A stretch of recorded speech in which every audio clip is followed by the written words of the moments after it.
자, 다시 살아났으니까 말씀으로 죽여놓고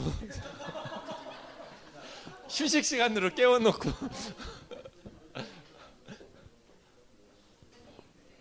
네, 예, 네. 49년이 정설이고요. 그거에 따라 연대는 조금 이렇게 학자에 따라 차이는 있을 수 있을 것 같아요.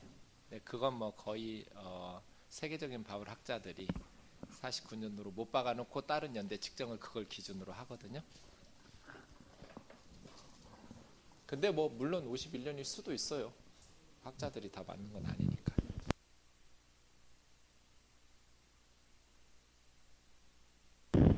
자, 4장, 4, 5, 6장 이제 결론 부분으로 가겠습니다. 네. 내가 또 말하노니 유업을 이을 자, 누가 이어요? 상속자가 있죠, 아들. 유업을 이을 자가 모든 것의 주인이지만 어렸을 동안에는 종과 다름없어서 아버지가 정해놓은 때까지 후견인과 청지기 아래 있나니, 이게 아까 말씀드린 몽학 선생 아래서 회초리 맞아가면서 배우는 거예요.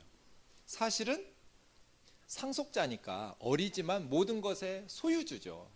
하지만 어렸을 때는 종들처럼 후견인하고 또 청지기 아래 장성할 때까지, 아버지가 정한 때까지 그 아래에 있어서 모든 것을 종처럼 이렇게 행동하지만, 이와 같이 우리도 어렸을 때에는 구약시대예요. 이 세상 초등학문 아래서 종노를 하였더니 때가 차매 하나님이 그 아들을 보내사 여자에게서 나게 하시고 율법 아래서 태어나게 하신 것은 율법 아래 있는 자들을 속량하시고. 왜 예수님이 여자 아래서 율법 아래서 태어나야 돼요? 우리 모든 인간이 여자에게서 태어나고 율법 아래서 이렇게 하나님이 아버지가 정해놓은 때까지는 종처럼 살아야 하기 때문이죠. 예수님이 그렇게 우리를 속량하시려고, 여자에게서 난 그리고 율법 아래 있는 우리를 속량하시려고, 우리로 하나님의 아들의 명분을 얻게 하시려고 예수님을 그렇게 나게 하셨다. 너희가 아들임으로 하나님이 아들의 영을 우리 마음에 보내셔서 하나님을 아빠 아버지라 부르게 하시느니라. 지나가는 사람들한테 하나님 아버지라고 부르라고, 누구든지 하나님을 부르면 구원받는다고 하면 하나님 아버지요? 우리 아버지 집에 있는데, 우리 아버지 돌아가셨는데, 그러죠. 하나님을 아빠 아버지라고 부를 수 있는 건 하나님께서 우리에게 아들의 영을 부어주셨기 때문이죠. 자녀의 영을 부어주셨기 때문에 뭐 아무나 하나님을 아빠라고 부르고 아버지라고 부르지 못하죠. 안 믿으니까요. 우리가 믿을 때에, 예수 그리스도를 믿을 때에 우리로 아들의 영, 딸의 영을, 자녀의 영을 부어주셔서 우리 마음 가운데 보내주신 그 자녀의 영으로 말미암아 우리가 하나님을 아빠 아버지라 부르게 하셨느니라. 그러므로 이제부터는 너희가 종이 아니고 아들이다. 아들이면 하나님으로 말미암아 유업을 받을 자가 아니냐, 하나님을 통해서 하나님 나라의 상속자가 된 것 아니냐는 거예요. 그러니 우리는 어떤 율법이나 공로나 다른 법에 의해서가 아니라 하나님의 자녀요, 상속자인데, 그러나 너희가 그때는 하나님을 알지 못했기 때문에, 믿기 전에, 예수님 알기 전에는 하나님을 모르던 이방인이었기 때문에 본질상 하나님이 아닌 것, 본질적으로 하나님도 아닌 우상들에게 종노릇하였더니 하나님에 대한 무지 때문에 우상들에게 얽매여서 살았었는데, 이제는 너희가 하나님을 알고, 하나님을 알 뿐 아니라 더욱 하나님께서도 너희를 다 아신 바 되었는데 어찌하여 다시 약하고 천박한 초등학문, 왜 다시 율법으로 되돌아가서 다시 그들에게 종노릇하려 하느냐. 율법은 두 가지, 첫 번째 약하고 두 번째 천박해요. 약하다라는 것은 무능하다는 뜻이에요. 율법은 무능해요. 제가 말씀드렸지만 율법이 잘못된 게 아니에요. 율법은 이렇게 살아라, 이렇게 살지 말아라, 그런 거울과 같아요. 그런데 아무리 율법을 들여다보고 거울을 들여다봐도 내 더러운 것을 꺾어가지고 착하게 살게 만들어주지는 못해요. 율법은, 거울은 우리를 깨끗하게 하지는 못한단 말이에요. 그러니까 약해요. 무능하고. 천박하다라는 것은 부유함을 줄 수 없다는 거예요. 우리에게 진정한 부유함을 줄 수가 없어요. 천하니까.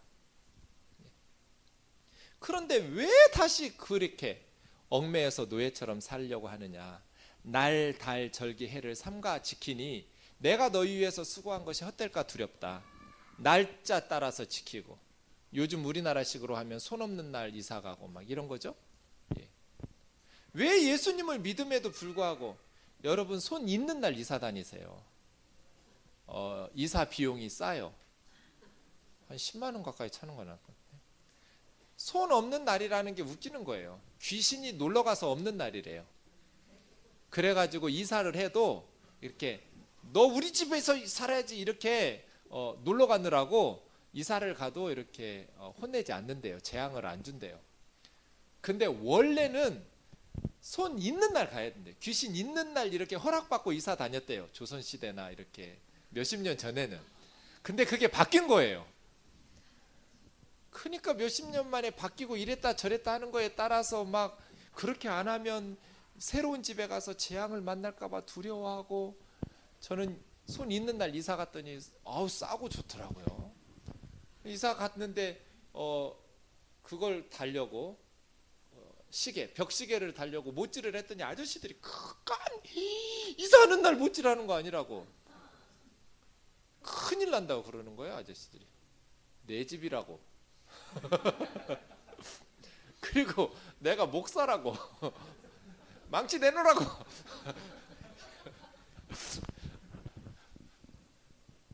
아무 문제 없이 잘 살아요. 병원 한 번도 안 가고 얼마나 잘 살아요 제가 지금. 예? 그 집에서. 네.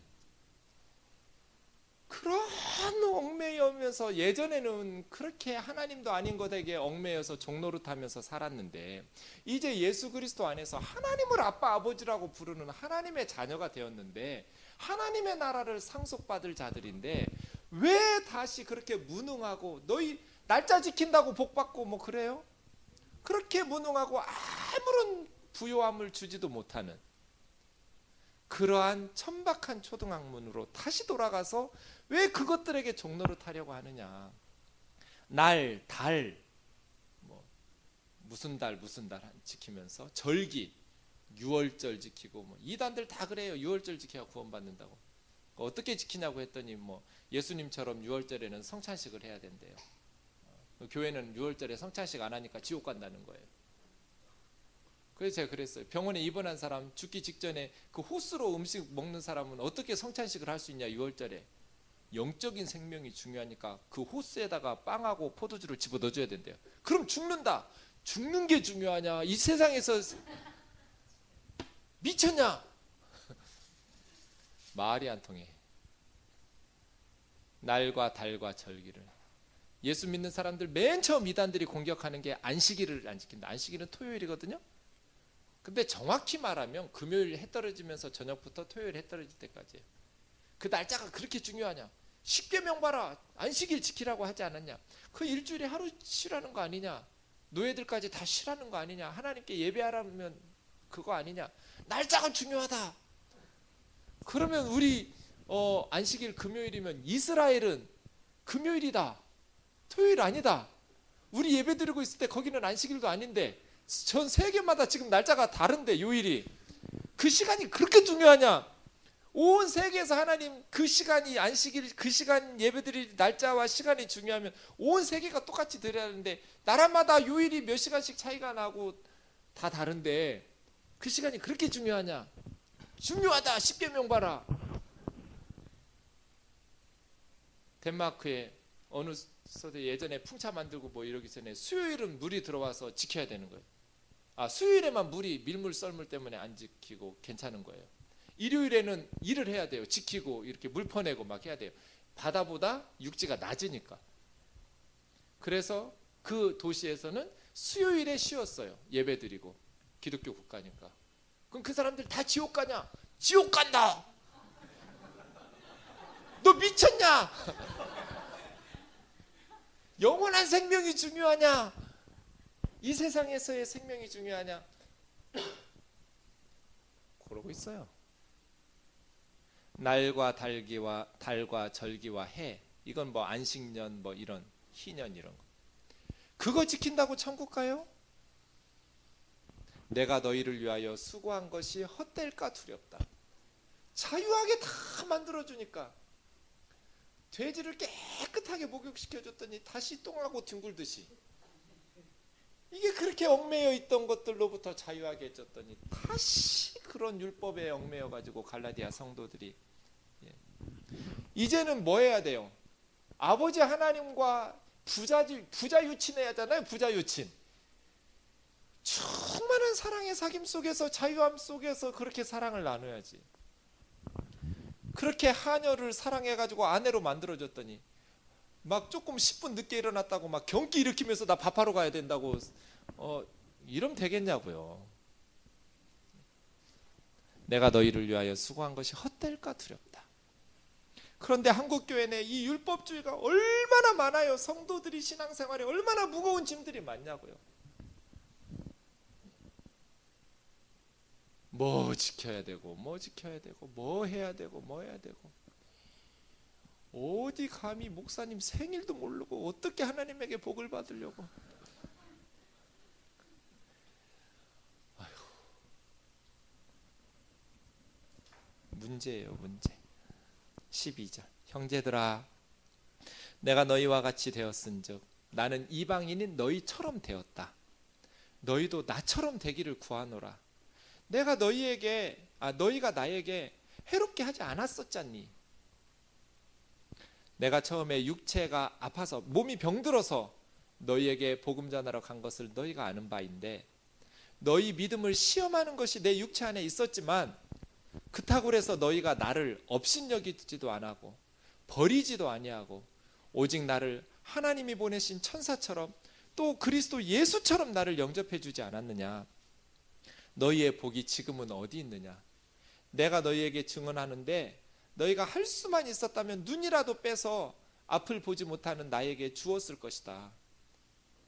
그런즉 이제는 내가 너희에게 참된 말을 하니까 너희와 내가 원수가 되었느냐.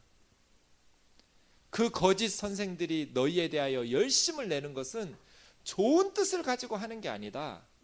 너희를 이간질시켜서 너희들을 자기들에게 열심을 내게 하려는 그 목사들에게, 그 거짓 교사들에게 열심을 내게 하려는 것이지 좋은 뜻으로 너희에게 열심 내는 것이 아니다.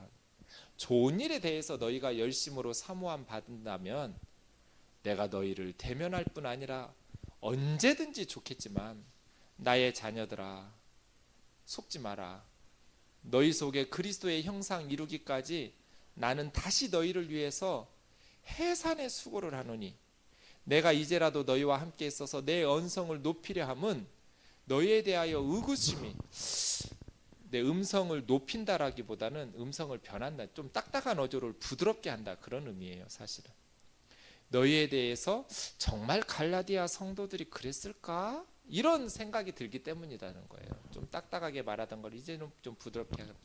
그렇게 너희 안에 예수님의 형상이 아로새겨지기까지 너희 속에서, 그러니까 좋은 목사는 예수님의 사람들로 만들어내는 것이지 목사한테 잘하는 사람으로 만드는 게 아니죠. 갈라디아의 거짓 선생들은 그리스도의 형상으로 만들고 갈라디아 성도들이 예수님을 바라보고 예수님 닮아가도록 만들어주기보다는 자기 자신들에 대해서 열심을 내게 만든 거죠. 근데 한국교회가 이런 식으로 하잖아요. 하나님 팔아서 목회자들에게 이렇게 잘 대접하면서, 그러면서 한국교회가 경건의 모양은 그대로인데 선배들로부터 받았던 이 경건의 능력을 상실해버린 거잖아요. 지금 좋은 말씀의 일꾼은 그리스도인들을, 성도들을 예수님의 사람으로 삼지 자기를 섬기도록 안 해요. 그렇게 내가 너희 안에 다시 예수님의 형상이 새겨지기까지 해산의 수고를 다시 시작하겠다. 제일 힘든 건 남자들은 군대 갔다 온 얘기하고 여자들은 애 낳은 얘기예요. 그걸 비교하면 여자들이 비웃어요. 군대 그까이 거 애 낳았어? 그러면 조용해져요. 가장 힘든 제가 제일 이렇게 안쓰럽고 귀한 건 제 여동생이거든요. 3살 밑에 여동생인데 아들을 셋이나 낳아서 아유 하나만 낳지 뭐 그렇게 힘들게 셋이나 낳아요. 내 여동생 고생하니까. 그래서 제가 물어봤어요. 동생 출산하고 나서 이렇게 낳고 나서 가서 현정인데 이름이 현정아 힘들었어 그랬더니 한마디로 딱 하더라고요. 죽는 줄 알았어. 너무 힘들어. 애 낳는 거 너무 힘들어.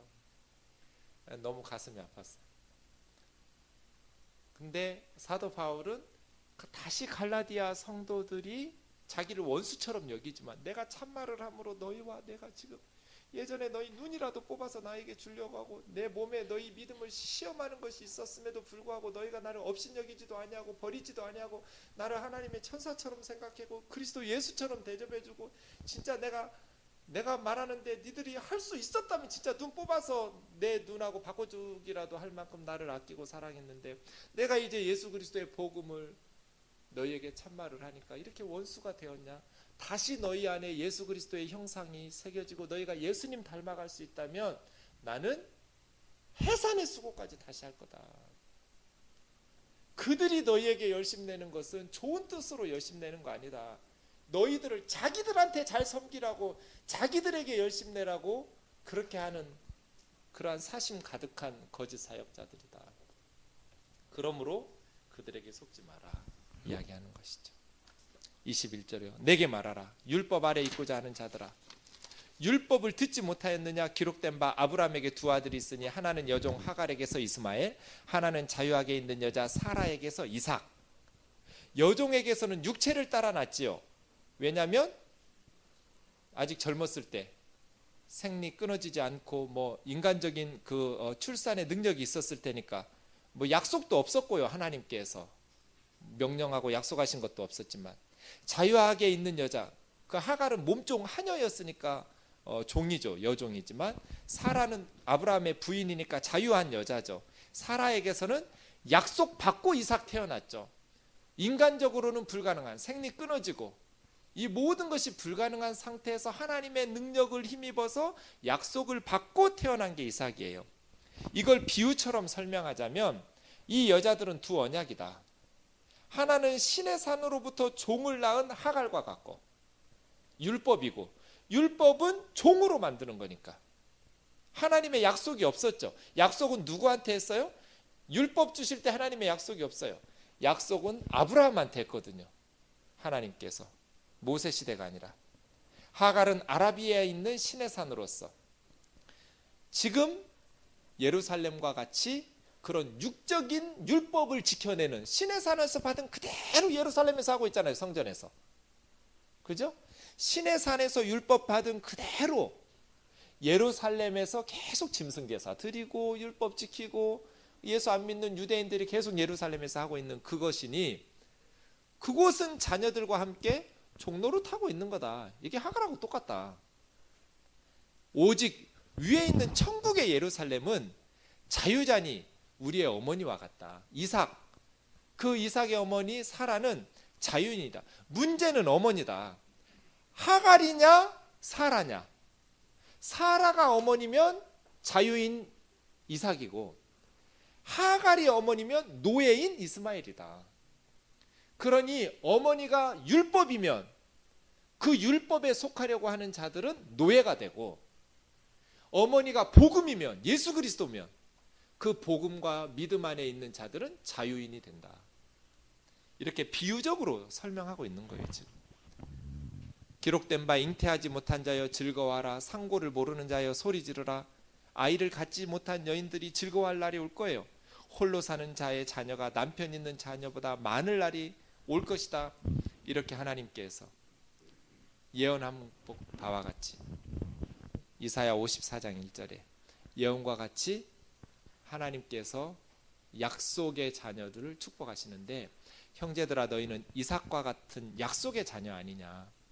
하지만 아브라함 시대에도 육체를 따라 난 그 이스마엘이 성령의 약속을 따라 난 이삭을 박해했던 것처럼 지금도 율법 지키고 있는 유대주의자들이 예수님을 믿는 성령 안에서 하나님 자녀들 그리스도인들을 박해하는 것과 같다. 하지만 성경이 뭐라고 기록하냐? 여종과 그 아들 이스마엘은 내쫓으라. 여종의 아들이 자유 있는 여자의 아들과 더불어 유업을 재산을 얻지 못하리라 하지 않았는가? 그런즉 형제들아 우리는 여종의 자녀가 아니요 자유 있는 여자의 자녀이니라. 그리스도께서 우리를 자유롭게 하려고 자유를 주셨으니 그러므로 굳건하게 서서 다시는 종의 멍에를 매지 마라. 우리는 율법의 하갈의 자녀가 아니라 자유하는 여자인 복음의 사라의 자녀와 같다. 천국의 유업은 누가 얻는가? 율법의 종이 받는 것이 아니라 자유한 복음의 자유한 자의 자녀가 얻는다는 거예요. 이 5장 1절을 자유의 대헌장, 기독교의 마그나 카르타, 영국의 권리장전 뭐 이런 것처럼 말하는 것처럼 자유의 대헌장이라고 부르요. 그리스도인의 마그나 카르타다. 그리스도께서 우리를 왜 부르셨어요? 자유케 하시려고. 그리스도께서는 우리를 자유하게 하시려고 자유를 주셨어요. 그러므로 굳게 서서 다시는 무거운 종의 멍에를 메고 황소처럼 살지 마라. 보라, 나 바울은 너희에게 말하노니 너희가 만일 할례 받으면 그리스도는 너희에게 아무 유익이 없다. 할례를 받는다는 것은 율법을 통해서 의롭다함을 얻겠다는 이야기인데, 이 할례는 단순한 외과 수술이 아니라 그는 율법 전체를 행할 의무를 가지겠다고 선택한 자이다. 율법 안에서 의롭다함을 얻으려고 하는 너희는 그리스도에게서는 끊어지고 은혜에게서는 떨어진 자가 된다. 왜요? 항상 모든 율법을 다 지켜야 되니까. 우리가 성령으로 믿음을 따라 의의 소망을 기다리니 우리는 성령 안에서 믿음으로 말미암아 의를 주시겠다는 하나님의 그 의의 소망을 기다리느니 그리스도 예수 안에서는 할례나 무할례나 아무 효력이 없으되 오직 사랑으로서 역사하는 믿음만이 효력이 있다. 그러니까 가짜 종이돈은 슈퍼에서 물건 못 사요. 그죠? 10만 원짜리 수표 가짜 종이돈 가가지고 슈퍼 가서 아이스크림 주세요 하면 안 줘요. 효력이 없어요. 나 할례 받았으니까 천국 들여보내주세요. 그건 효력이 없어요. 할례나 무할례나 아무 효력이 없으되, 그러면 진짜 수표에서 효력 있는 돈은 뭐예요? 위조 지폐 쓰면 감옥 가요? 하나님 천국 위조 지폐로 이렇게 가려고 했다가 지옥 가니까 조심하셔야 돼요. 진짜 수표 가지고 진짜 돈 가지고 가야 돼요. 그건 뭐예요? 사랑으로서 역사하는 믿음이죠. 믿음의 법칙은 공로가 아니라 사랑의 법칙이에요. 예수님의 십자가가 사랑이에요. 그죠? 너희가 다름질을 잘 하더니 누가 너희를 막아서 진리를 순종하지 못하게 막아내더냐. 경기장에서 달리기를 잘 달리고 있었는데 누가 너희를 가로막아가지고 진리를 순종하지 못하게 하더냐. 그들의 권면은 너희를 부르신 하나님에게서 나온 것이 아니니라. 적은 누룩이 온 덩이에 퍼져가지고 거짓 선생들의 이 바리새인의 누룩 조심하라고 하듯이 예수님께서 이 거짓 선생들의 이 거짓 가르침의 누룩이 온 밀가루 반죽에 퍼지는 온 교회 전체를 지금 망가뜨리고 있다. 나는 너희가 다른 아무 마음도 품지 않을 줄을 주 안에서 확신하노라. 그러나 너희를 요동하게 하는 자들은 누구든지 심판을 받을 것이다. 나 너희를 믿는다. 형제들아, 내가 지금까지 할례를 받으라고 전파했다면 왜 유대인들에게 박해를 받고 다니겠냐. 그래야 했다면 십자가의 걸림돌이 제거되었으리니. 십자가의 의의는 그냥 인간의 자존심을 뭉개거든요. 너희의 공로를 부추기고 선행이나 율법이나 할례나 이런 것들을 하면 사람들이 굳이 싫어하지를 않아요. 착하게 살면 천국 갑니다. 악하게 살면 지옥 갑니다. 그러면 다 맞다고 그래요. 그러나 예수 그리스도의 십자가의 복음을 전하면 박해를 받을 수밖에 없어요. 너희를 어지럽게 하는 자들을 스스로 베어버리기를 원하노라. 그냥 할례 받으려고 하지 말고 너희를 혼란스럽게 하고 유혹해서 거짓 교훈으로 끌고 가는 그 거짓 선생들을 할례시키라는 거예요. 베어버려라. 할례당을 할례시키라는 거예요. 형제들아, 자 그러면 우리가 예수님 안에서 자유롭게 되었으니 이제 마음대로 살아도 되는가? 그렇지 않아요. 너희가 자유를 위하여 부르심을 입었으나 그러나 그 자유로 육체, 바울이 말하는 육체는 죄의 본성이에요. 죄를 지을 기회로 삼지 말고, 예수님이 우리를 자유하게 해줬다고 해서 그 자유로 육체의 죄를 지을 기회로 삼지 말고 오직 사랑 안에서 서로 종노릇하라.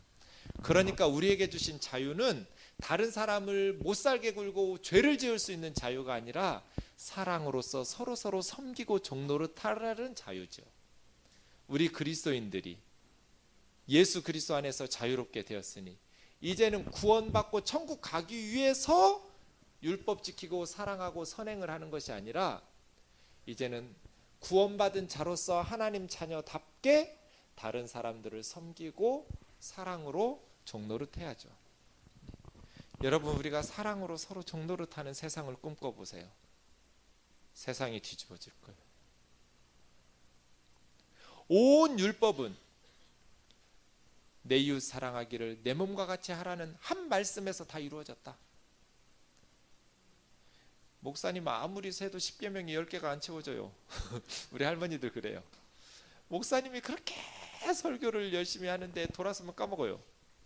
그런 말씀은 저한테 안 하는, 무슨 의도로 하는 거예요? 안 하셔도 되는 말인데. 근데 귀엽고 좋아요. 어쨌든 목사님, 내가 아무리 세려고 해도 이 할머니가 세본 거예요. 10계명을 10개가 안 채워져. 괜찮아요. 예수님 믿죠? 내가 예수님은 믿죠. 그러면 그 다음부터 착하게 살면 돼요. 그죠? 모든 율법 다 안 외우고 있어도 돼요. 외우면 더 좋지만 안 외워도 괜찮아요. 뭐만 기억하면 돼요? 내 이웃을 내 몸과 같이 사랑하라는 말씀만 기억하면 돼요. 그래서 어떤 말을 하거나 행동하거나 선택할 때 내가 어떤 선택이 저 사람을 사랑하는 선택인가를 생각하면서 선택하면 돼요. 왜냐? 사랑은 상대방에게 해를 끼치지 않을 테니까요. 만일 서로 물고 먹으면 피차 멸망할까? 이 물고 먹는다라는 것은 짐승이 막 뜯어 먹는 그거거든요. 물고, 이 말이 서로를 막 물어 뜯어 피차에 멸망할까 조심해라. 사랑으로 서로 종노릇해야지. 서로 이기겠다고 물고 뜯고 멸망할까 주의해야 돼요. 내가 이르노니 너희는 성령을 따라 행하라. 이제는 율법에 따라 행하지 말고 성령님을 따라서 행하라. 그러면 육체의 죄악된 정욕을 이루지 아니할 것이다. 성령을 쫓아서 행하면 타락한 죄의 본성을 이길 수 있다. 육체가 원하는 것은 성령을 거스리고 성령은 육체를 거스린다. 이 둘이 서로 대적해서 너희가 원하는 것을 하지 못하게 하려 함이니라. 죄악된 본성하고 성령님은 서로 원하는 게 다르죠. 그러니까 서로 달라요. 그럼 육체의 소욕은 뭐냐? 만일 너희가 성령이 인도하시는 바가 되면 율법 아래 있지 아니할 텐데 육체의 일은 분명하다 하면서 4가지 카테고리로 나눠요. 첫째, 성적 범죄예요. 음행과 더러운 것과 호색. 호색은 색을 좋아하는 것이니까 하여간 비정상적인 성욕과 성범죄, 음탕함. 이게 육체의 일이에요. 두 번째는 우상숭배예요. 우상숭배와 주술. 이거 막 악령 이런 것들이에요. 무당, 굿 이런 거. 세 번째는 사회적 범죄인데 이게 제일 많아요. 처음에는 성범죄, 두 번째는 우상숭배, 세 번째는 사회적 범주, 원수 맺는 것, 분쟁, 서로 다투는 거예요. 시기하는 것, 분내고 화내는 것, 당을 지어서 이기심을 가지고 끼리끼리 이렇게 하는 것, 분열하는 것, 이단. 이거는 이단은 그 기독교 이단이 아니라 분파를 만드는 거예요. 단을 서로 다른 무리를 짓는 거예요. 투기, 질투예요. 여기까지. 마지막은 방탕함이에요. 술 취함과 방탕함, 또 그와 같은 것들이니 이게 육체의 일들이에요. 우리 죄악된 본성은 무엇을 원해요? 성적인 쾌락을 원해요. 또 무엇을 원해요? 우상 숭배를 통해서라도 막 복받는 걸 원해요. 또 무엇을 원해요? 원수 맺고 시기하고 분내고 당짓고 분열하고 분파하고 시기 질투하고 이런 걸 원해요. 또 술 취함과 방탕함과 이런 것들을 원해요. 이런 일들을 하는 자들은 하나님 나라를 유업으로 받지 못할 것이요. 내가 예전에 경고한 것처럼 지금 다시 경계하는데, 이런 일을 하는 자들은 하나님, 술 취하면 하나님 나라 못 가요? 시기 질투 나 잘하는데, 분냄 성질도 잘 내는데 나 하나님 나라 못 가요? 못 가요. 여기서 이런 일을 한다라고 말할 때 히브리 말은 헬라 말은요, 우리 말은 그냥 이렇게 나와 있는데 구분이 돼요. 한 번 한 건지 아니면 계속 반복해서 계속 하는 건지. 여기서 하나님 나라를 유업으로 받지 못한다라는 것은 무슨 뜻이겠어요? 한 번 실수하고 과거에 했던 거겠어요? 지금 현재도 미래도 계속 하는 거겠어요? 계속 한다면요. 계속 한다면. 왜냐하면 성령 안에 있는 사람은 이게 불가능해요. 우리는 죽을 때까지 죄를 지을 거예요. 이러한 죄들을, 시기에 죄도 지고 질투에 죄도 짓고. 그런데 성령님께서 그때마다 우리를 깨우치셔서 경고 사이렌을 울려가면서 우리로 하여금, 그래서 넘어지고 똑같은 죄 반복해서 짓지만 그걸 넘어서게 하시고 극복하게 하실 거예요. 만약에 이것을 난 이제 자유야, 예수님 믿고 회개기도만 하면 돼, 이런 식으로 하면서 계속 이런 것을 아무렇지도 않게 죄를 짓는다면 하나님 나라를 유업으로 받을 수 없을 거예요. 그러면 성령의 역사는 뭔가? 9가지예요. 성령의 열매는 사랑. 이게 사랑, 기쁨, 희락, 화평. 성령의 사람들은 사랑이 점점 많아져야 되고 기쁨이 점점 많아져야 되고, 어떤 분들은 믿음 좋은 사람을 그냥 심각한 얼굴로 주여 할렐루야, 이걸 거룩한 줄로 아는데 그건 거룩한 게 아니라 우중충한 거라고. 제가 그렇게 얘기해도 왜 교회에서 인상 쓰고 다녀요? 빠꾸빠꾸 웃고 다니는 게 성령 충만한 거예요. 기쁨, 성령의 열매예요. 희락. 너무 심각하게 다니지 말아요. 네. 거룩하는, 그게 거룩이 아니에요. 저희 신대원에서 동기가, 아니 신학교에 공부하러 오는데 맨날 양복에 넥타이를 메고 와. 신학생이 교수도 아닌데 발표도 없는데 불편하지 않느냐고. 주의 종이 선지동산에서 거룩해야지. 목이 늘 이렇게, 저는 개구리 소리 나네요. 목 속에 꼭 개구리가 들어있는 것 같아요. 깨골깨골 한 것처럼 이렇게 득음했어. 이렇게. 그랬더니 어디 목 아프냐고. 그랬더니 너무 실망한 표정으로, 그렇게 영성이 없어서 앞으로 어떻게 목회할 거냐고. 주의 종이 목소리부터 거룩해야지.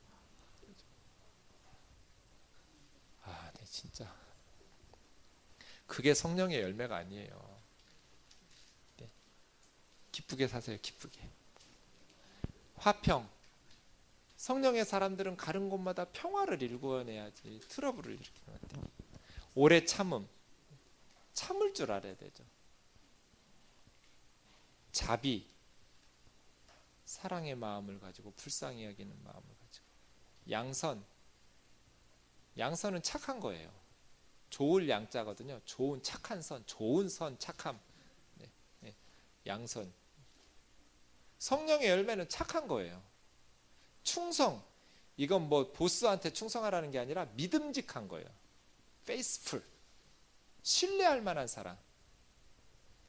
온유.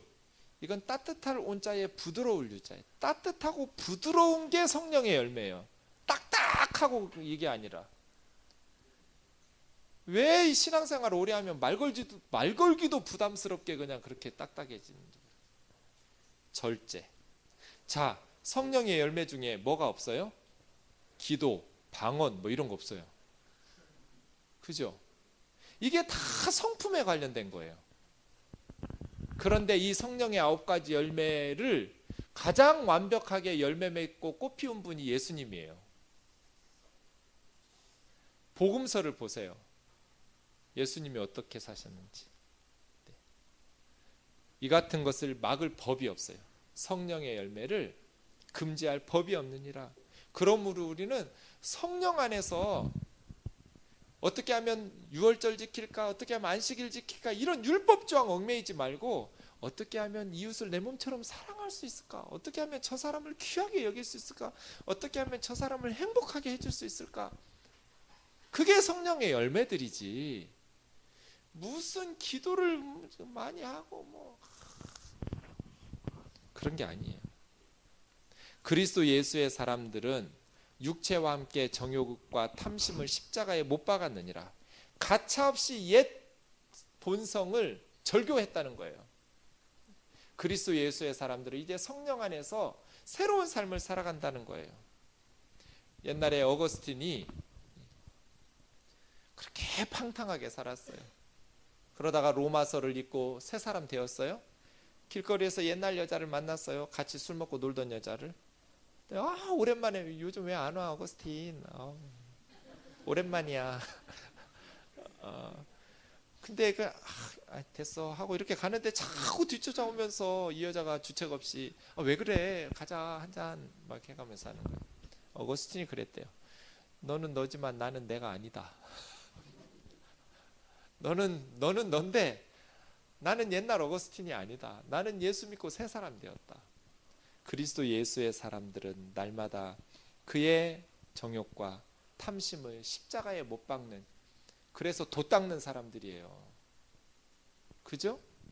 이거 한 번에 되는 거 아니에요. 열매가 한 번에 딱 익는 그런 나무가 어디가 있어요. 처음에는 아주 떫고 파랗고 쓰고, 그러다가 점점 커지고 달아지고 맛있어지고. 우리도 그렇잖아요. 교회 안에서 목사님 짜증나요. 그 집사님 진짜 짜증나요. 그럼 저는 뭐라고 그러냐면, 아직 열매가 덜 익어서 그래요. 좀 기다려주세요. 기도하면서 기다리세요. 시간이 지나면 맛있는 열매로 점점 익어갈 테니까. 아직 설 익어서 그래요. 우리가 다 그렇잖아요. 그죠?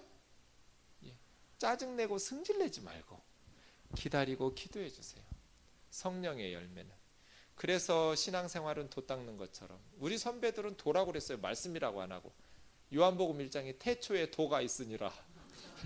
그렇게 성경 번역했어요. 처음에 태초에 말씀이 계시니라. 이 말씀이 하나님과 함께 계시니 이 말씀이 하나님이시니라. 태초에 도가 계시니라. 도가 하나님과 함께 계셨으니 이 도가 하나님이시니라. 길도자 써가지고요. 기독교를, 말씀을 돛 닦듯이. 근데 그거 일리 있는 메시지예요. 신앙생활은 자기와의 끊임없는 싸움이고, 성령 안에서 우리 속에 이 육체의 정욕과 욕심이 없는, 본성이 없는 사람 누가 있어요? 이 19절 21절까지 이거 없는 사람 누가 있냐고요. 우리도 화를 내고 시기하고 질투하고 성적인 탐욕이, 호기심과 그러한 정욕이 있고, 다 그러한 죄성이 있죠. 그것을 날마다 십자가에 못 박고 성령 안에서, 우리 안에서 이루어 가시는 것들을 따라서 하나님의 새로운 성품으로 변화되어져 가는 거죠. 만일 우리가 성령으로 살면 또한 성령으로 행할지니 헛된 영광 구하여 서로 노엽게 하거나 서로 투기하지 말지니라. 아멘이죠. 시기하고 질투하고 교만하고 살지 말고, 나 율법 지켰다, 나 할례 몇 명 했다, 나 뭐 또 지켰다, 뭐.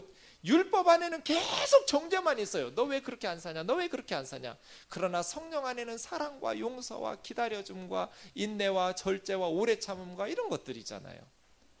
어느 법을 따라야 되느냐고요. 성령의 법을 따라야지. 형제들아, 사람이 만일 무슨 범죄한 일이 드러난다면, 자, 교회 안에 범죄한 일이 드러날 때 어떻게 해요? 대개 모른 척해요. 그런데 신령한 너희는 온유한 심령으로 그러한 자를 바로잡아라. 교회가 촛대니까 잘못된 일이 있으면 바로잡아야죠. 목사가 잘못되면 저를 사랑하는 마음을 가지고 바로잡아야죠. 하나님, 목사는 하나님만 혼낼 수 있어. 저한테 하나님한테 맞아 죽으라는 얘기예요? 하나님이 회초리 들면 뼈도 못 추려요. 그러니 온유한 심령으로, 이거 성령의 열매예요. 사랑하는 마음을 가지고 바로 잡아야죠. 기도할 뿐 아니라 목사님 아주 온유하게, 목사님 이런 행동은 좀 바꾸셔야 될 것 같은데요. 네. 그런 식으로 바로 잡고, 이 말은 탈골된 뼈를 맞추는 거예요. 목사님 지금 뼈가 어긋났는데요, 좀 바로 잡아. 혹은 밤새 그물질 하느라고 찢어진 그물을 다시 쑤셔나는 거예요. 바로 잡고. 방치하지 말라는 거예요. 뒷담화하면서 그 사람 없는 데서 험담하지 말고 그 사람에게 가서 온유한 심령으로 바로 잡고, 너희들도 그러한 죄에 빠지지 않도록 자신을 돌아봐라. 맞는 말이죠? 나는 어이구 인간이 어떻게 저래? 그런 식으로 우월의식과 교만한 마음 가지지 말고 너희 자신도 그러한 죄에 시험에 받을까 두려워하라. 너희가 짐을 서로 지라. 2절에 나오는 짐하고 5절에 나오는 짐은 단어가 달라요. 2절에서는 서로 짐을 져주라더니 5절은 각각 자기 짐을 지라고 하잖아요. 2절에 나오는 짐은 혼자 들기 어려운 짐이에요. 원문은 바로스예요. 바로스. 그런데 5절에 나오는 짐은 혼자 지는 짐꾸러기를 말해요. 포르티온이에요. 단어가 달라요. 그러니까 혼자 들기 어려운 무거운 짐은 서로 들어주라. 하지만 내가 질 수 있는 짐도 다른 사람에게 부담 지우지 마라. 각각 자기 짐을 지어라. 정부한테 20만 원 타먹으려고 아들한테 땅 돌리지 마라. 각각 자기 짐을 자기가 져라. 그런 뜻이에요. 그리스도의 법은 뭐예요? 이웃을 내 몸과 같이 사랑하라는 법이에요. 너희가 서로의 짐을 대신 줌으로써 서로 사랑하라는 예수님의 법을 성취해라. 만일 누가 아무것도 되지도 못하고 된 줄로 생각하면 자기 스스로를, 아무것도 아닌 사람이 무엇이나 된 것처럼 행동한다면 남을 속이기 전에 자기 자신부터 속여요. 스스로 높이기 때문에. 각각 자기 일을 살펴라. 다른 사람하고 비교하지 말고 자기 일을 살피고 자기 인생 살아라. 그러면 자랑할 것이 자기에게는 있어도 남에게 있지 아니할 것이다. 자랑하려면 자기 혼자 자랑스럽게 생각해라. 남에게까지 자랑할 것은 못 된다는 거예요. 다른 사람과 비교하지도 말고 자랑할 것이 있으면 자기에게만 하고 남에게 자랑하고 그렇게 속 뒤집지 말고 각각 자기 짐을 져라. 가르침을 받는 자는 말씀을 가르치는 자와 모든 좋은 것을 함께하라. 이렇게 오렌지도 주고 바나나도 주고 스스로 속지 마라. 하나님은 업신여김 받지 아니하시나니 사람은 무엇으로 심든지 그대로 거두게 될 것이다. 하나님은 속일 수 없다. 업신여김, 이 말은 원문에는 코예요. 코. 그러니까 콧방귀 뀌는 것을 무시하는 거죠. 흥 하고. 하나님은 그런 취급 당하지 않으신다. 하나님은 무시당하지 않는다. 우롱당하지 않으시니 속지 마라. 너희 스스로는 속을 수 있어도 하나님 앞에서는 속일 수 없다. 사람이 무엇으로 심든지 그대로 거둘 거다. 어떻게 살든지 그 결과에 따라서 열매를 거두는데, 죄악된 육체로 심으면 육체로부터 썩어질 인생을 거두고 영적인 타락, 도덕적 부패, 성령으로 심으면 영원한 성령 안에서 영생을 거두게 될 것이다. 하나님의 복된 생명을 누리게 될 것이다. 선을 행하다가 낙심하지 말자. 우리가 선을 하다가 실망하지 말고 포기하지 말자. 우리가 포기만 안 하면 때가 되면 우리의 선행은 반드시 거둘 것이다. 그러므로 기회가 있을 때마다 모든 사람들에게 착한 일을 해라. 선행을 베풀어라. 이것이 크리스찬의 삶이죠. 그죠? 더욱 믿음의 가정들에게 해라. 그러니까 먼저는 믿음의 가정들에서부터 원수까지 가야 되는 거예요. 기회 있을 때마다 선한 일을, 착한 일을. 그러면 때가 되면 열매를 거둘 것이다. 그러면서 바울은 계속해서 복음 안에서 방종한 삶이 아니라 사랑으로서 성령 안에서 서로 종노릇하는 삶. 마지막이요. 내 손으로 너희에게 이렇게 큰 글자로 쓴 것을 보라. 좋지 못한 시력 때문에 위조 방지하기 위해서 썼다고 그랬죠. 마지막 아마 갈라디아서도 다른 사람이 구술해 준 거를 바울이 구술해 준 걸 다른 사람이 썼을 거예요. 로마서 같으면 더디오라는 사람이 있었거든요. 이름을 밝혀요. 뒤에 바울이 불러준 거를 로마서에서. 그러니까 바울은 천재예요. 어떻게 이렇게 논리정연한 말을 머릿속으로 탁 해놓고 이렇게 불러줘서 쓰게 만드냔 말이에요. 지우개도 없던 시절에. 그런데 마지막에는 이게 바울의 이름으로 혹시 위조된 편지들이 돌아다닐까봐 직접 손으로 쓰는 거예요. 내가 이렇게 큰 글자로 쓴 것을 보라 하면서 일부러 크게 썼어요. 왜냐하면 강조하려고. 무릇 육체 모양을 내려 하는 자들, 이거는 할례죠. 겉만 번지르니 하면서 할례 지키면서 율법 지키면서 육체에다가 자랑하고 모양을 내려 하는 자들이 억지로 너희에게 할례를 받게 하려는 이유는 그들이 십자가로 말미암은 박해를 면하려. 유대인들에게 박해 안 받아도 돼요. 할례 받으면 이방인이 유대인 되거든요. 예수 안 믿어도 유대교로 오는 방법이 이방인들은 할례 받으면 돼요. 개종한 거예요. 그러면 아무 문제가 없어요. 그러니까 예수 믿는 사람들이 할례를 받기만 해주면 유대인들의 박해는 끝나요. 또 로마 제국에서는 유대 종교를 정식 종교로 합법 종교로 인정해 줬거든요. 그러니까 뭐 할례 받았어. 아무 문제가 없어요. 할례를 받게 하는 것은 예수님의 십자가로 말미암은 박해를 면하려 한 뿐이라. 할례를 받은 그들도 스스로 율법은 지키지도 않으면서 바울이 볼 때 그들은 율법을 지키지도 않은 애들이에요. 너희에게 할례를 받게 하려는 것은 그들이 너희에게 할례 베풀었다는 것으로 너희 육체로 자기 자랑하려고 하는 것뿐이다. 그들이 너희 몸에 할례 베푼 걸 자랑한다면 내게는 우리 주 예수 그리스도의 십자가 외에 결코 자랑할 것이 없으니 그리스도로 말미암아 세상이 나를 대하여 십자가에 못 박히고 내가 세상을 십자가에다가 못 박아 버렸고 내가 또한 세상을 대하여 세상이 나를 십자가에 못 박아 죽였다. 나와 세상은 서로를 못 박아 죽인 상태다. 그죠? 네. 우리 헬스장에 스님이 와요. 모자 쓰고 이렇게 피트니스 하는데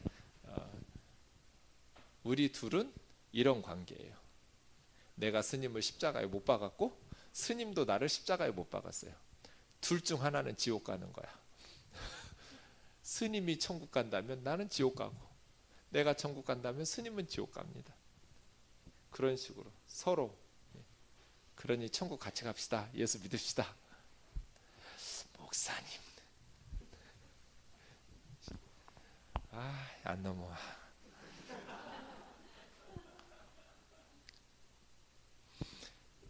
예수님의 십자가가 나의 유일한 자랑. 나는 십자가에 세상을 못 박았다. 더 이상 나는 세상하고 관계할 게 없다. 또 세상이 나를 십자가에 못 박아 죽였다. 세상과 나는 서로를 십자가에 못 박은 상황이에요. 이 말은 뭐예요? 세상이 나를 뭐라고 하든지 나는 상관 안 하고 살 거라는 거예요. 그죠? 나는 세상 사람들의 평가나 세상의 성공이나 세상이 주는 것과는 상관이 없다. 나는 예수 그리스도의 십자가만을 바라본다는 거예요. 나는 예수님의 십자가를 자랑한다. 할례나 무할례는 아무것도 아니다. 오직 새로 지으심 받은 것만이 중요하다. 세상은 내가 하나님의 사역자로서 섬기는 곳이지 세상이 나에게 무엇인가를 주고 내가 세상에 무엇인가를 기대할 대상은 아니라는 거예요. 무릇 이 규례를 행하는 자, 지금까지 내가 말한 십자가의 복음을 행하는 자, 즉 하나님의 이스라엘. 이 복음의 규례를 행하는 자가 하나님의 이스라엘이에요. 하나님 백성이에요. 그들에게 평강과 긍휼이 있을지어다. 우리가 그 하나님의 말씀 복음으로 살아갈 때 하나님의 백성인 하나님의 이스라엘이 되고 평강과 긍휼이 있을 거예요. 이후로는 누구든지 나를 괴롭게 하지 마라. 갈라디아 성도들아, 나 좀 괴롭히지 마라. 내 몸에는 예수의 흔적을 지니고 있다. 복음을 전하기 위해서 박해받으면서 내 몸에 생긴 상처들, 이게 스티그마, 흔적이에요. 바울은 수도 없이 매맞았어요. 돌에 맞아가지고 죽은 줄 알고 사람들이 성 밖으로 버렸어요. 근데 다시 깨어났어요. 그리고 다시 바울이 그 성으로 들어가서 복음을 전해요. 루스드라에 들어가서.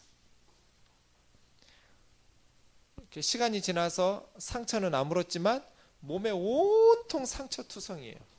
복음을 전하느라고 매 맞고 태장에 맞고 돌에 맞고 감옥에 갇히고 하니까 나 좀 괴롭히지 마라. 내 몸에 예수의 흔적을 지니고 산다. 나는 복음 전하기 위해서 수없이 많은 박해로 내 몸에 수없이 많은 매를 맞았다. 형제들아, 우리 주 예수 그리스도의 은혜가 너희 마음 심령에 있을지어다. 은혜로 시작해서 은혜로 끝내죠. 은혜와 평강으로 시작해서 은혜로 갈라디아서를 끝냈어요. 그 은혜는 우리 주 예수 그리스도로부터 와요. 복음은 은혜요, 믿음은 은혜와 선물이지. 이 세상에서 구원을 받고 하나님의 심판을 면한다고 말하는 것이 율법의 행위, 코란법을 지키든지 모세법을 지키든지 선행법을 지키든지 다 율법의 행위거든요. 모든 종교가 다 똑같아요. 그런데 그러한 것으로는 구원받을 수 없고, 하나님께서 모든 천하 만민에게 구원의 길을 주셨는데 누구든지 예수 그리스도를 믿고 예수님이 우리 죄를 위하여 십자가에서 하나님의 저주를 받으신 것을 믿을 때에 우리는 구원을 받을 수 있다. 예수 그리스도를 믿어서 하나님의 자녀가 되고, 이제 하나님의 자녀된 우리는 이웃을 내 몸과 같이 사랑하라는 예수님의 법, 이웃 사랑의 법을 가지고 성령 안에서 우리의 남은 인생을 살아가자. 그러기 위해서는 은혜가 필요해요. 우리 주 예수 그리스도의 은혜가 우리의 심령 속에 항상 흘러넘쳐서 우리로 성령 안에서 그러한 삶을 살아갈 수 있게 하시기를 주의 이름으로 축원합니다. 기도하겠습니다.